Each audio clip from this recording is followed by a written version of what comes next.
Traditionally, in Jewish households, shortly after moving in, they hang up mezuzahs on almost all of their doorposts, and they are containers which have a scroll.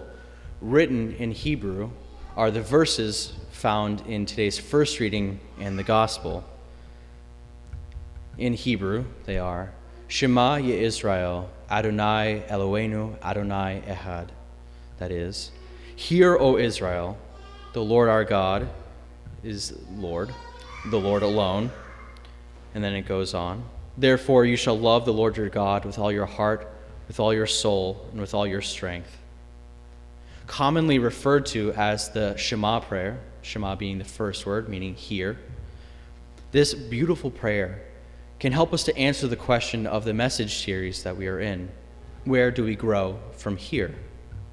Because if we are to trust in God, if we are to lovingly serve others and give of ourselves in service to others, then it is essential for us to first be rooted in the love of God.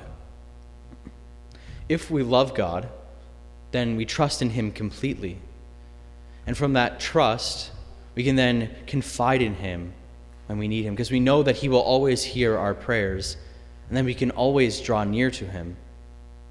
And if we love God completely, then we will joyfully serve those around us. It will be easy for us, even those who are difficult for us to love.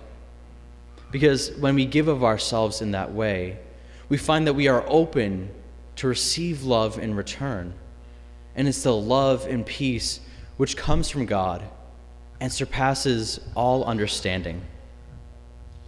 In today's gospel, Jesus is just days away from enduring his passion, where he will give us the example of what it means to love God and neighbor unconditionally. He who has first given us himself in word and in sacrament, most especially in the Eucharist, which is called the sacrament of love, and who has given us every grace we need to become saints, first implores us that it is absolutely necessary for us to love and to grow in love continually. Because it's not always easy, and it's certainly something of a lifetime task and process. But if we grow to love God unconditionally, then we can truly love those around us. The Jewish people see the Shema Prayer as so foundational to their lives, and they have it all around their homes because it reminds them that that's where it begins. That love that God has for them first is to be shown to whom God gives us to love unconditionally, to serve with that love, and that is our families. And most often, they are the ones who it's most difficult for us to love and to serve, because they know us too well, and we know them too well. But this applies to here as well. What begins here every Sunday is meant to be brought outside of our homes to others.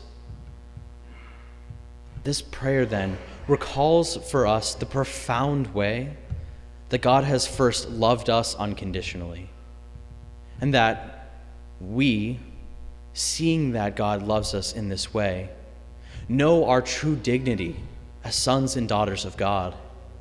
And in that way, we can then go joyfully spread that love to those around us, especially those in most need of it.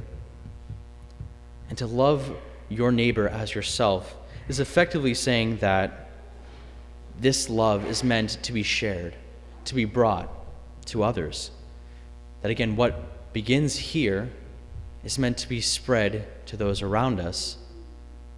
That people outside of here need to have Jesus in their lives, to experience that unconditional love. And so out of love for him and for them, we invite them to know Jesus, to that love and that peace which we radiate because we know it and we feel it.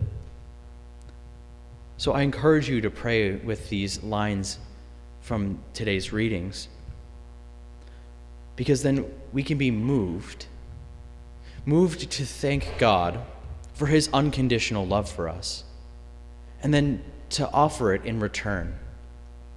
It's something that we can do every day, because it might seem hard to love unconditionally, and it is in a way. But every day, if we turn to God in prayer, we don't have to say these wild, extravagant prayers. We can just simply say, Jesus, I love you, or Jesus, I trust in you. Returning that love, because it's first an acknowledgement that you are loved, and then you are returning it to God as well. If we need an example, then we should look no further than the cross, or the host that Father Gerald will lift for us all to behold in a few moments. Jesus shows us that example of what it means to love God and neighbor unconditionally, with all of your heart, with all of your soul, mind, and strength. So today, there's just a couple questions for us to bring to our prayer, to reflect on. First, am I willing to love God unconditionally? And second, if I am, how does that change my life?